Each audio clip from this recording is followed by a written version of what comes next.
Amigos, muy buenas tardes y muy buenas noches a quienes nos ven los viernes y a quienes nos ven los domingos. Su servidor Luis Corrales Vivar, con mucho gusto conduzco este programa revelando la historia para usted que le gusta las particularidades de la historia de nuestro estado, las joyas arquitectónicas, las joyas históricas, arqueológicas, etcétera. Esta vez tenemos un programa muy especial, muy bonito, porque vamos a hablar del acueducto del padre Fray Francisco de Tembleque. Pero para esto he invitado con mucho gusto a dos personas que considero yo de los principalísimos promotores del rescate, de la publicidad, de la investigación, de todo lo que se refiere a esta gran obra del siglo XVI, que permanece viva, vigente y digna de admirarse hasta nuestros días, después de casi medio milenio de haber sido construida. Y me refiero a la presidenta del patronato que ha promovido esta obra y que consiguió que fuera declarada en la ONU como en la UNESCO como Patrimonio de la Humanidad. Sí, la UNESCO porque es la dependencia de las Naciones Unidas que se encarga de la cultura y la educación. Me refiero a la doctora Guillermina Acosta, que le doy la más cordial bienvenida. Buenas noches, muchas gracias y estoy feliz de estar aquí con ustedes. Gracias, doctor. Y me refiero también, amigos, al ingeniero Gil Navarro Padilla. Él, bueno, tuvo la gentileza de guiarme en una visita por todo el acueducto, desde los manantiales al pie del Cerro del Tecajete hasta la Arquería Monumental. Les diré que fue un recorrido largo que me hizo a mí cambiar mi opinión fundamental de esta obra, porque yo tenía la opinión, bueno, como mucha gente, la creencia de que lo bello de la obra es la Arquería Monumental que está a un lado de la carretera que va a Sagún, en Tepeyehualco. No, la maravilla de la obra es que cómo logró el padre Tembleque que de una determinada altura, una cota donde están los manantiales, el agua caminara. En aquellos tiempos pues no había bombeo, no había más que la gravedad, que siempre ha existido, y el ingenio del padre Tembleque y sus asesores o ayudantes, que también tenían mucha idea, indígenas. Y cómo logró llevar el agua hasta la arquería. Y ya después de la arquería, parece que fue más sencillo bajarla a Otumba, pero muchos no lo creían. Entonces el importante de esta obra es recorrerla toda, y el ingeniero Gil Navarro me hizo el favor, la gentileza de llevarnos a recorrer toda esta obra de la que ahora vamos a platicar. Gil, encantado de que hayas venido. Buenas noches, mi querido arquitecto, y a tu teleauditorio también, buenas noches. Bueno, ¿quién empieza? La doctora. A ver, yo no necesito preguntarles, ellos vienen prácticamente a platicarles a ustedes, amigos. Pero voy a empezar con la doctora, que nos diga, doctora, ¿usted por qué está metida en esto? Yo lo sé, pero yo lo que quiero es que lo sepa mi gente.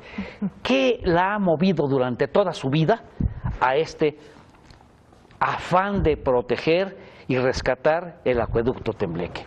Bueno, yo creo que ha sido el privilegio de haber nacido en Zempoala, el privilegio de tener a unos padres como los que tengo, que en paz descanse mi papá Erlindo Acosta y la maestra Trini, que conocí, que es muy querida allí en Zempoala. Sí. Y tener la oportunidad de haber tomado agua que corría en los zapantles, desde los manantiales hasta abrir la llave, y a mí ya me tocó la época de abrir la llave preciso y tomar agüita. De la del manantial. Del manantial de Tembleque, pero ¿sabe qué? Sin saber, porque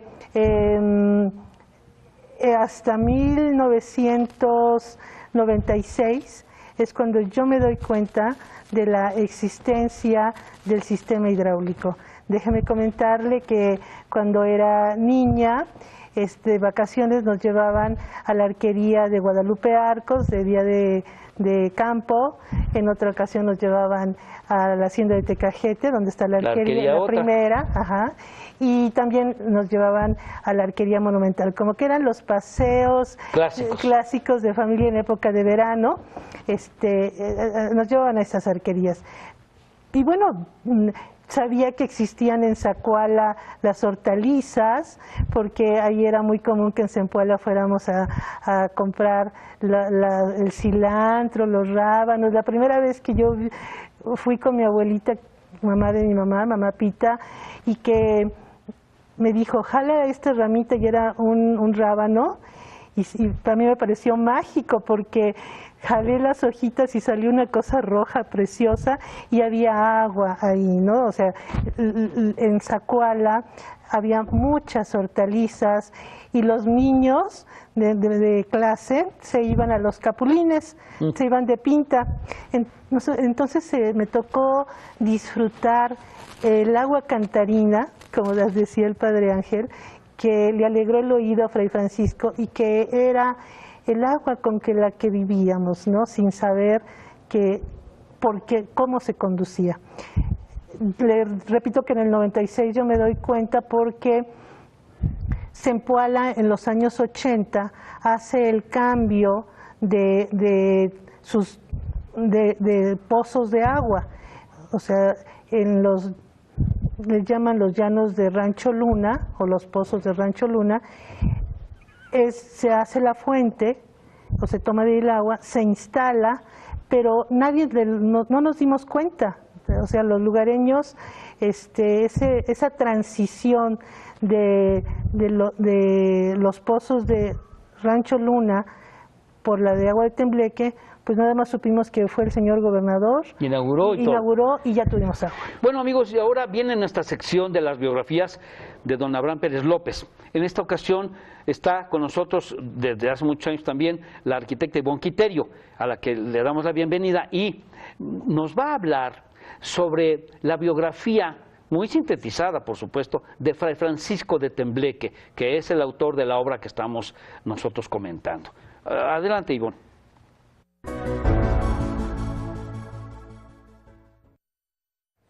Hola, ¿qué tal, amigos? Les saluda con mucho gusto la arquitecta Ivonne, y bueno, pues estamos en el tema de las biografías, y bueno, pues esta noche les quiero platicar de un padre pues muy importante, y es muy corto el fragmento de su vida, pero bueno, pues les daré una pequeña introducción. Y ya posteriormente, tanto el arquitecto Corrales como los invitados de esta noche pues les hablarán un poquito más del tema. Bueno, pues Francisco de Tembleque, constructor de los arcos de Zempoala, nació en Tembleque, Toledo, España. Se desconoce la fecha. Vino a la Nueva España por el año de 1540.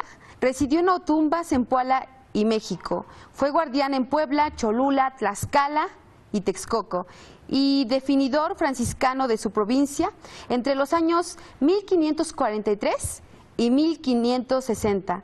Para proveer de agua a Otumba construyó el acueducto de Zempoala, entre muchas adversidades, oposiciones y sin conocimientos técnicos.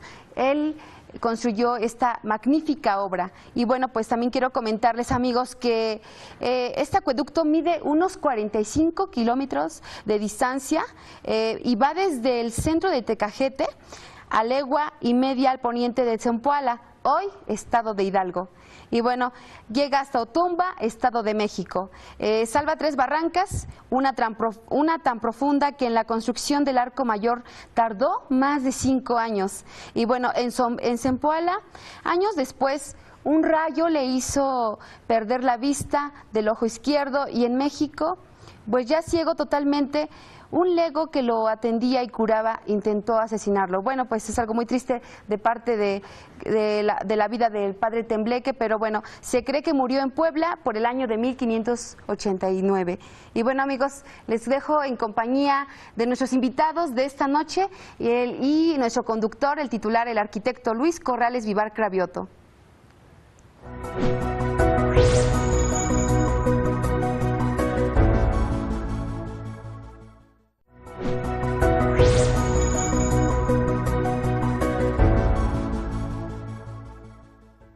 Aquí estamos otra vez, amigos, muchas gracias. Doctora Guillermina Acosta, mencionó usted al padre Ángel Cerda. Sí. ¿Quién es? Bueno, yo sé, pero la gente no sabe. ¿Quién es el padre y qué significa en esto el padre Ángel Cerda, ya fallecido? Sí, el padre Ángel Cerda creo que fue el personaje visionario de toda la labor que hizo Fray Francisco de Tembleque con los indígenas en el siglo XVI. Es una historia, yo veo que la historia se repite y es un entrelazar circunstancias. Él de niño, su mamá le leyó la vida de Fray Francisco de Tembleque, se quedó con la idea del frailecito loco que quería llevar agua a un lugar a la edad de los 9 años antes de venirse al seminario de Metepec. Viene a Metepec porque el señor arzobispo don Darío Miranda se lo trae con muchos niños y en una tarde ya de 11 años se encuentra el libro en la biblioteca de Fray Francisco de Tembleque. El escrito por el padre Octaviano Salas. Valdés. Valdés, perdón. Exacto. Entonces, es el segundo encuentro que él tiene con la historia de Fray Francisco, y cuando él ya de seminarista, que lo mandan a Loyola y luego se gana una beca y se va a Comillas y ahí toma una clase de restauración de monumentos del siglo XVI en la América virreinal, acude al Archivo de Indias. En España. En España, en Sevilla. Exacto, se encuentra unos legajos y toma nota. Toma nota de muchas cosas, pero ahí se encuentra otra vez al acueducto del padre Tembleque y sucede que ya siendo sacerdote, llega a la diócesis, se ordena el sacerdote, está en Necaxa, pasa a Apan y luego lo mandan a Zempoala y ahí se encuentra al acueducto vivo. Como yo le platico, y se encuentra que los faineros, los ejidatarios, cada semana, de un domingo de un mes, no, cada mes. Ajá, iban a hacer faena, a limpiarlo. Entonces era lo cotidiano. El padre ese domingo celebraba misa con ellos, hacía taco placero y era una convivencia muy bonita. Bueno, eso del taco placero como que se me antojó. El día que yo fui primero, llegamos a la casa de la doctora, que es de una hospitalidad abrumadora, igual su señora madre, la maestra, es una persona ya grande, muy grande, casi 90 años. 94, pero muy linda. Le mando un cordial saludo, que ojalá y me esté viendo, maestra. Y ahí desayunamos y luego nos pasó a su zona de su casa, que es una especie de museo, que son 2 o 3 salones grandes, en donde hay planos, mapas, fotos, maquetas, que a mí, bueno, yo soy arquitecto y me gustan los planos y las maquetas. Y después de ahí nos fuimos con el ingeniero Gil a recorrer en su camioneta, a recorrer el acueducto.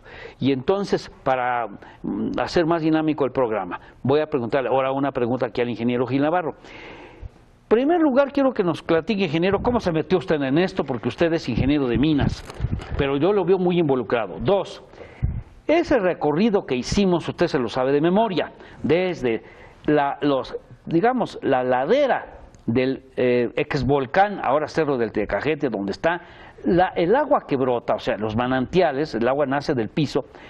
Desde ahí hicimos el recorrido hasta la arquería monumental, pero ese recorrido lo hicimos en 5 horas. 5 horas de subir y bajar y parar y todo. Y bueno, el ingeniero se sabe de memoria el camino, que nos platique, que nos describa todo este sistema, él cómo lo ve.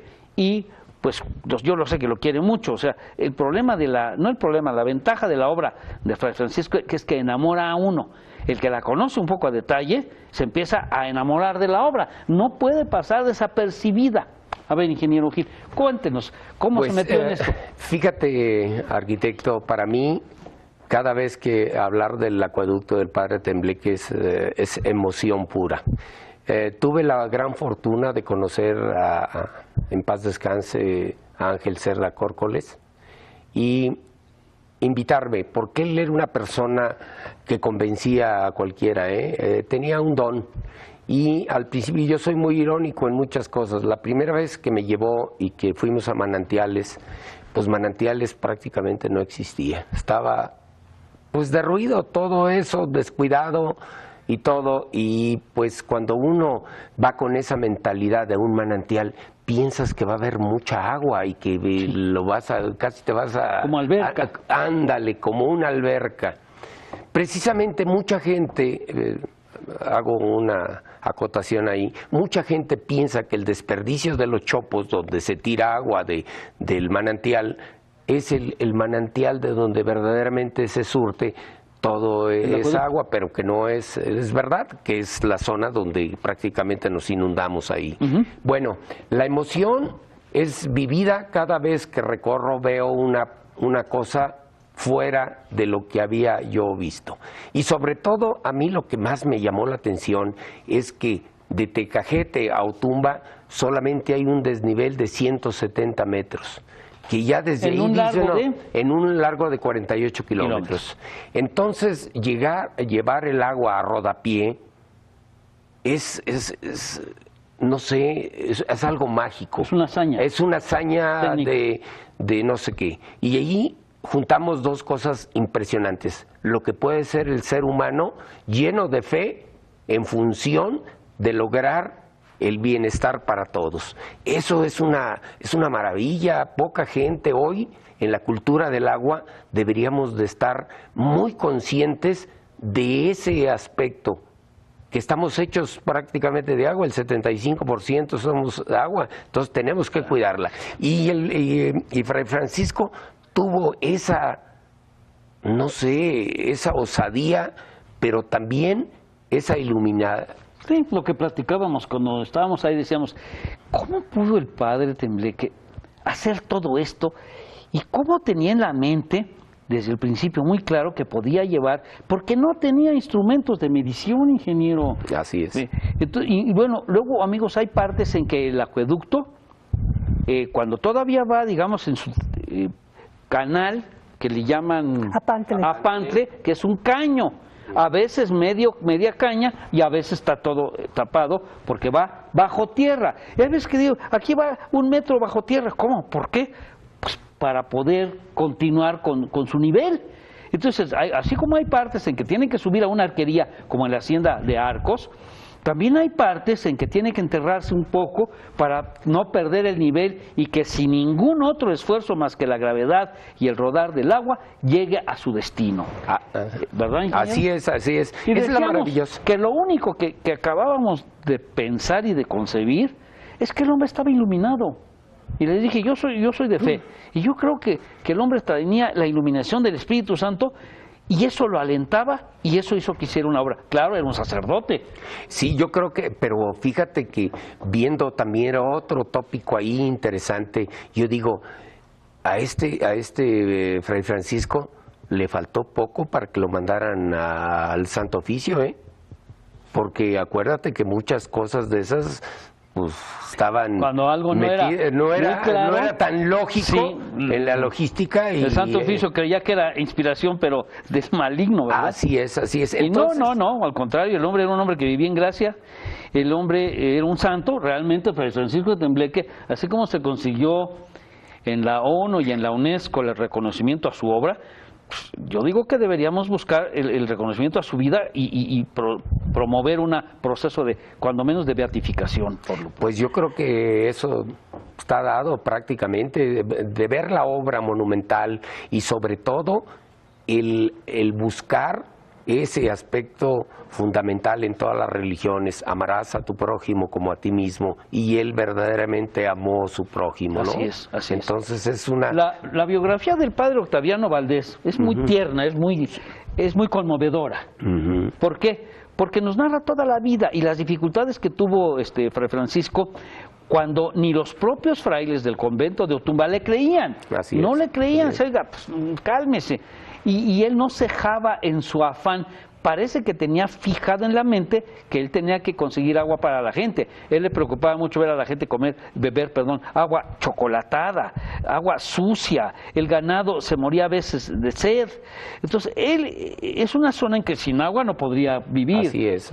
Y estaban involucrados sembradíos, el pueblo de Zempoala y el pueblo de Otumba, que eran, digamos, responsabilidad evangélica de los frailes de los conventos de Zempoala y de Otumba. Entonces hay todo un proceso ahí muy hermoso. Ya me acaba de decir Héctor que faltan 2 minutos, por eso ya no les voy a dar la palabra a ambos para que tengamos más espacio. Nada más mientras yo voy a considerar que el hombre evidentemente era, en primer lugar, humilde. Que no era soberbio, nunca fue soberbio. Cuando estuvo construyendo la arquería monumental, que es la que todos hemos visto, pues ahí vivía a pie de la obra. No se iba ni a Zempoala ni a Otumba a dormir, se quedaba ahí. Y tenía una mascota, que era un gato, pero un gato un poquito salvaje, una especie de gato montés, pero era de él. Y el gato montés en las mañanas salía a cazar y le llevaba una liebre. Y de eso comía el padre Tembleque. Tenía visos de santidad, con eso me refiero, y los operarios de la zona, que eran indígenas, pero muy dedicados a la obra y muy orgullosos de la obra, tan orgullosos que dejaron su glifo pintado en los intrados de los arcos del acueducto.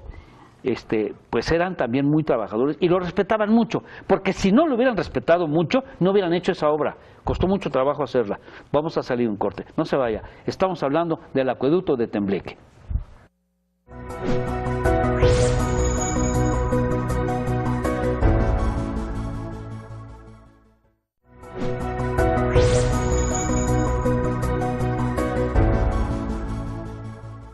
La reflexión que estamos dando y platicando me llega a enfatizar que esa visión y esa misión que tuvo Fray Francisco de Tembleque, por el bien común, de trabajar, porque tiene toda una experiencia de vida de donde él venía. O sea, el acueducto Tembleque es una obra cumbre porque sintetiza, amalgama 2 culturas. La cultura indígena, con el manejo de la técnica de cal y canto, nuestros indígenas eran expertos y tenían una cultura del agua. El agua que cae, el agua que corre. Entonces, el atl. El atl, perfecto. Y los misioneros franciscanos traían esa cultura europea de la ingeniería arábigo-romana, española, de los ductos. Entonces, aquí es donde se fusionan, y mire qué maravilla, porque Fray Francisco le costaba trabajo aprender la lengua náhuatl, no se podía comunicar, pero cuando se trabaja por la necesidad y satisfacción de un bien común, no importa el lenguaje. Y dijo usted una cosa, valores, los valores de la humildad, de la perseverancia, del trabajo, del bien común.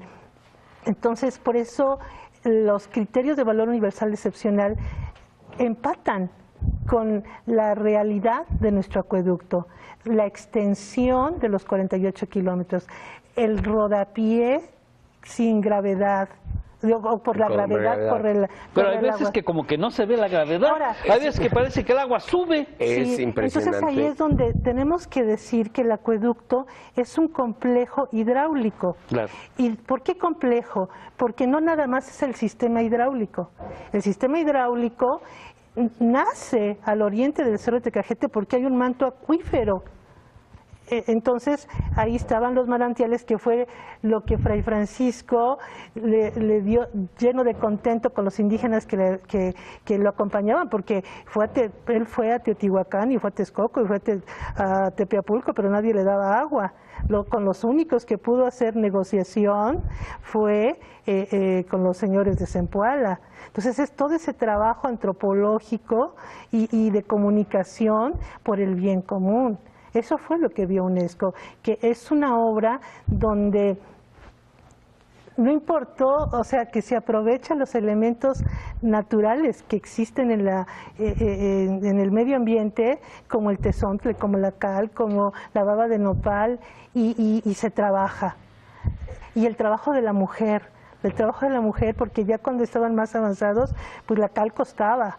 Entonces ellas se pusieron a trabajar para que cargar lana y hacer cobijas y vender y poder comprar. Okay. Entonces es todo ese proceso. Las circunstancias son diversas, pero como que la historia siempre se está repitiendo. Entonces yo lo que veo que lo que miró UNESCO fue valorar el trabajo del siglo XVI y que cuando usted hace rato me preguntó al principio ¿por qué estás aquí? Porque me di cuenta en el 96 de que casi hace 20 años ya, maestra, el año que entra. Sí, se pasa como un suspiro Sí. la vida. No, bueno, pero los logros son fantásticos. Claro. Es decir, el trabajo de la doctora Guillermina, del ingeniero Gil y de otros Sí, amigos muchos. que yo espero que ustedes los mencionen, Claro. y del recuerdo maravilloso del padre Ángel Cerda, pues es lo que ha producido que la ONU reconozca ante el mundo, pues, el valor patrimonial y cultural que tiene un acueducto que está una parte en nuestro estado y una parte en el Estado de México.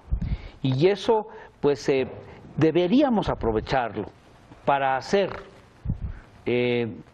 una obra conjunta entre el gobierno federal, el del Estado de México y el Estado de Hidalgo, para, en todo el recorrido del acueducto, para, en primer lugar, evitar su deterioro, reglamentar su uso, evitar que las personas puedan cualesquiera escarbar y sacar agua así nada más como así. Aprovechar el potencial turístico, porque el paseo que yo di de los manantiales al pie del Cerro del Tecajete hasta la Arquería Monumental en Tepeyehualco fue un paseo maravilloso que claro, que mi ingeniero con su camioneta y pues se sabe los caminos, pues a veces no hay camino, a veces se cruza simplemente así en el campo, pero hay que hacerlo. Ok, ingeniero, ¿te arrepientes de haber hecho ese viajezote que hicimos? No, al contrario, yo te vuelvo a manifestarlo, el gran cariño que le tiene, bueno, la maestra Trini, la mamá de aquí de la doctora, es una mujer excepcional. A sus 94 años tiene, además de su inteligencia, todavía tiene ese don muy importante de ser una observadora de punto por punto.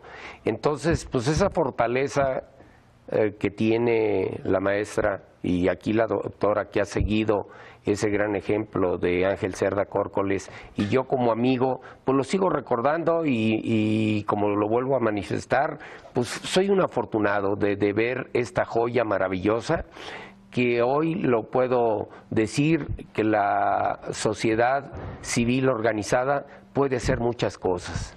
No dejar todo para papá gobierno, no, nosotros cuando queremos hacer una cosa y la amamos, salimos adelante. Y en claro. El aspecto de comentar solamente que para la mayor parte de la gente y sobre todo los hidalguenses, como tú comentabas, lo único que conocen son los prácticamente los obstáculos más grandes que encontró Fray Francisco, que son las arquerías. Que son las barrancas. Fueron el problema más drástico, el problema más grande es donde está la arquería monumental, de lograr ese serpenteo del acueducto. Es una maravilla. Yo vuelvo a repetirte, hoy con toda la técnica y con todo, vuelvo al aspecto primero de visualizar un proyecto perfecto, tener el carácter, porque fue 17 años, nosotros ya llevamos más de estar haciendo diferentes gestiones y de pedir y de todo, pero quizá nosotros no nos arrepentimos de haber tocado todas las puertas y que hoy pues lo puedo decir, hay mucha gente que ha contribuido con su momento, con su punto de vista, con esa ilusión que nosotros tenemos. Qué bueno, ingeniero. Bueno, yo voy para dejar en la parte final las preguntas de la prospectiva, porque ahorita estamos viendo, bueno, lo que se ha hecho, estamos casi festejando los hidalguenses, los mexicanos en general, los del Estado de México, festejando que la UNESCO, o sea, la ONU, haya decidido darle un valor mundial como un patrimonio cultural a esta obra. Pero yo quiero dejar para el final la parte de qué vamos a hacer ahora, porque ya he visto yo el trabajo de la doctora del ingeniero y de la agrupación que tienen, que es el patronato. Es un trabajo, por ejemplo, para lo de la ONU, para que se consiguiera en Europa ese asunto, no se imaginan qué de trámites tuvieron que hacer, gastos, trámites, planos, testimonios, bueno, porque estas personas son muy estrictas, no cualquiera obra los enciende. Necesita uno probar que la obra tiene un contenido histórico, arquitectónico, de ingeniería y social, que en esta obra se reúne todo esto. Bueno, me dice mi querido Héctor, mi productor, que les digo yo a ustedes, amigos, que a partir de este momento, al terminar la intervención de su servidor, viene una interrupción y hay la participación del licenciado Abraham Chinchillas, que hoy nos va a presentar un excelente libro que sobre Zempoala, no nada más sobre el acueducto, sino sobre todo los tesoros del municipio, me refiero al templo, a las haciendas, a la cuestión arqueológica, histórica, un libro que escribieron los doctores Antonio Lorenzo Monterrubio y Carmen Lorenzo Monterrubio, y que nosotros editamos y publicamos hace ya 3 años, pero que es un libro de colección que hay que conservarlo. Abraham nos va a hablar de él. Y bueno, pues entonces no se vaya, amigos, viene la sección de Abraham Chinchillas y regresamos a un último bloque con nuestros queridos amigos invitados.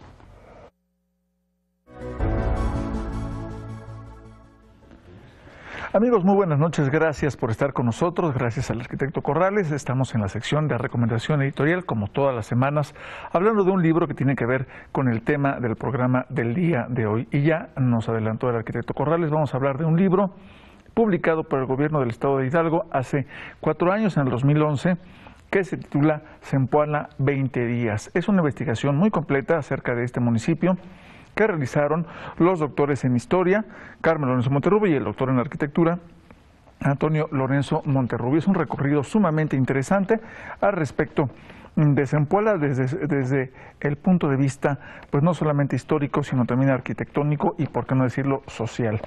Es una recopilación de trabajos que se realizan para dar luz acerca de distintas épocas que han ocurrido en Zempoala, desde la parte prehispánica, incluso paleontológica, el significado del nombre, los documentos prehispánicos que se conservan acerca de este lugar que era importantísimo para el comercio y que precisamente da nombre al libro esta observación. Zempoala 20 días se refiere precisamente a Zempoala como lugar donde cada 20 días ocurre el mercado, concurre el comercio, concurre el intercambio, y precisamente los autores dividieron el libro en 20 capítulos donde cada uno lo van nombrando uno de los días y van haciendo un recorrido pues histórico, decíamos, por este lugar. Aparecen por supuesto también los arcos del padre Tembleque, junto con todo un contexto que tiene que ver con naturaleza, pero también con otros elementos arquitectónicos de gran valía, como pueden ser las haciendas, la estación del ferrocarril, en fin, es un libro que se disfruta muchísimo porque además de todo hace pues gala de las bellezas a través de fotografías muy bien realizadas de las bellezas que están cerca del lugar, detalles y sobre todo pues la esencia de este lugar que encierra una gran historia y que ahora tiene una gran importancia y es de gran orgullo para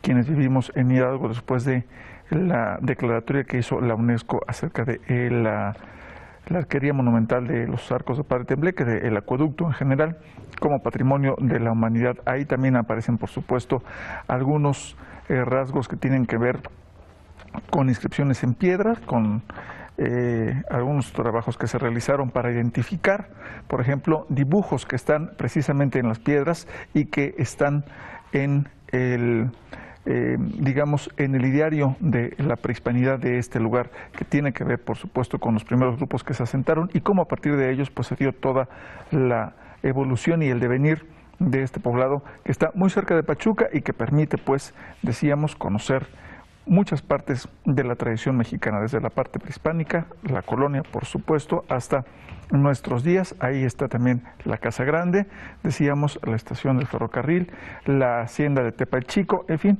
una gran cantidad de lugares que usted seguramente va a disfrutar y que si no conoce, después de leer este libro, usted seguramente se le va a antojar visitar Zempoala para hacer el recorrido que está sugerido aquí.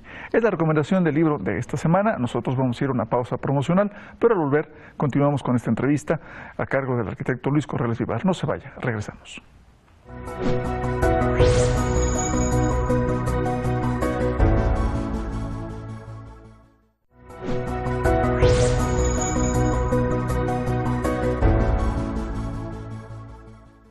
Aquí estamos otra vez, amigos, acá. Mi cámara está acá. Y bueno, maestra Guillermina Acosta, el alma de este asunto, de este proyecto, de este trabajo, de muchos años, su casa dedicada por completo.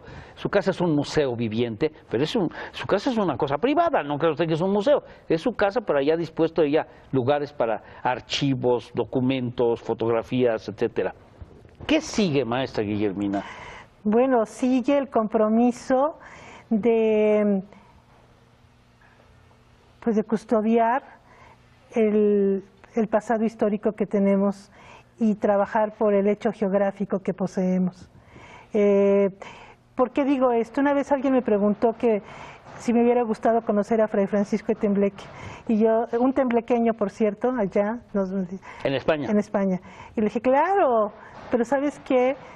Lo conocemos porque está su obra, y la obra está hecha por los indígenas. Es que somos herederos. Yo creo que el trabajo que ahorita debe de fluir en todas las comunidades, hermanarnos, porque somos herederos de una historia maravillosa, pero que no nada más es historia, sino que es un monumento vivo, tangible, que se manifiesta y que se da en nuestro paisaje. Usted lo tocó hace un momento. Se necesita nada más tener esa sensibilidad para disfrutar el aire, para disfrutar los magueyes, los nopales y todo, los árboles también. Todo lo que hay en el entorno es riqueza. Entonces el arte estará ahorita, como dice la UNESCO, que haya un buen gobierno. Y el buen gobierno es esa sincronía entre autoridades, entre el pueblo, entre todos los seres que estamos ahí, ¿no? Porque el producto es para todos. Entonces México ahorita está creo que el acueducto es un ejemplo vivo de el cómo vivir la autenticidad de ser, en este caso, mexicano. Porque el acueducto nace para servir, para dar agua y vida. Por eso convocó y todos sirvieron. Los que se dieron cuenta de que había que trabajar, trabajaron. Bueno, pues ahora en el siglo XXI, en el siglo pasado, empezamos trabajando con muchas universidades. Y los muchachos venían y veían esa realidad, y por eso hicieron tantos proyectos académicos que nos hicieron soñar y que nos fueron ambientando. Y por eso ahora el INAH, a través de Patrimonio Mundial, que es un equipo maravilloso también, que hizo muy bien su trabajo y que vio todo el pasado y lo que hemos hecho, y ya con el lenguaje unesquiano hizo un expediente precioso. Pero también debo decirle que hay mujeres, como también la licenciada Cristina Artigas de la Tapí, que es una funcionaria que maneja un programa para comunidades, conoció al padre, conoció el acueducto, caminó, eso es algo bien importante, caminar y recorrer los caminos y sentir el aire, el sol y todo ese proceso que usted dice para entender y darse cuenta. Los que vivimos ahí, los nativos, el Padre Ángel nos dejó un ideario, y donde dice que lo más importante es el hombre del pasado, el hombre nativo. Es la teoría del Renacimiento, el hombre como objeto central de toda planeación. Exacto. Y ahorita el hombre y debemos sentirnos hombres en toda esa extensión para el bien común. Y el acueducto tiene una trayectoria, tiene una territorialidad. Es un polo de desarrollo regional sustentable. El producto será el turismo, pero no necesitamos un turismo de escenografía, necesitamos un turismo que se sustente en el respeto a la natura. Tenemos que captar aguas pluviales, tenemos que hacer recargas de mantos acuíferos. Ese manto acuífero que está a 2.600 metros sobre el nivel del mar y que le dio origen al acueducto, a una necesidad que estaba hasta por acá de Notumba, y que esa es la maravilla del serpenteo de los zapantles. Eso es lo que tenemos que despertar, esa capacidad de asombro, ese sentido de pertenencia y ese compromiso que los adultos tenemos que darles a los jóvenes para que este acueducto, que ha vivido pues más de 400 años, 200 de función y 200 de olvido y abandono, ahorita hay problemas que nosotros no lo queremos ver como problemas, sino como necesidades a resolver, porque hubo abandono, porque hay malos hábitos, pero no hay mal que dure 100 años, y tenemos ese respeto y ese amor hacia lo que somos y tenemos. Muchas gracias, doctora. Ingeniero, ya para finalizar, tenemos unos minutos. ¿Usted qué perspectiva ve? ¿Qué haría usted o qué habría que hacer en el acueducto? Mira, arquitecto, yo con toda esta emoción tengo mucha preocupación también. Hoy tenemos un reto fundamental, que hoy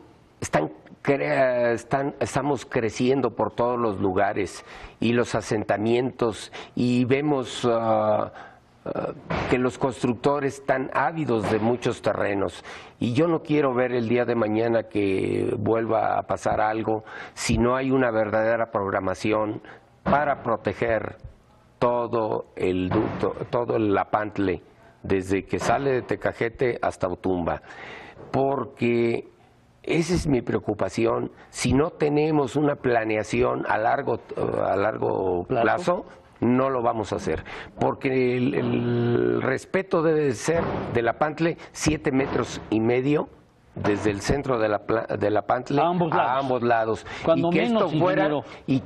y que esto fuera el día de mañana, pues un paseo Claro. en tramos.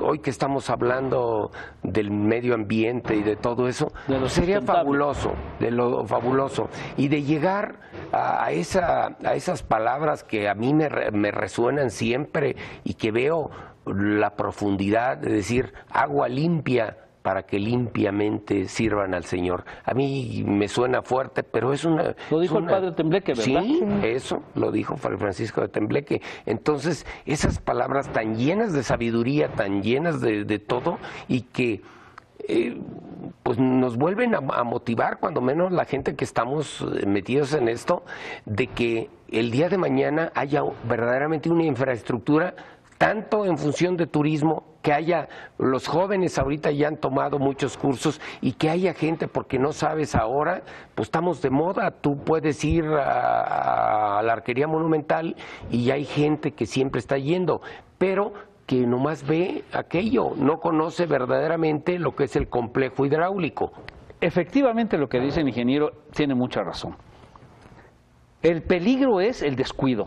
El peligro es el crecimiento sin planeación, porque la zona es muy hermosa de paisaje, se lo digo yo porque la recorrí, muy hermosa la zona. Hay magueyes, nopales, árboles, mezquites, etcétera. Pero es muy atractivo, el cielo es muy azul, es un paseo magnífico y los terrenos son muy buenos. Ni modo, amigos, gracias, agradezco mucho a la doctora Guillermina Costa, al ingeniero Gil Navarro, que hayan venido a platicar. Estuvo usted viendo muchas imágenes y videos de lo que hemos platicado para apoyar. Los trajo la doctora para que usted los conociera y para que no estuviéramos hablando nada más sin estas imágenes. Esto es Revelando la Historia. Amigos, muchas gracias a Abraham Chinchillas, muchas gracias a la arquitecta Ivonne Quiterio, y pues lo invitamos a que dentro de 8 días volvamos a vernos. Muchas gracias.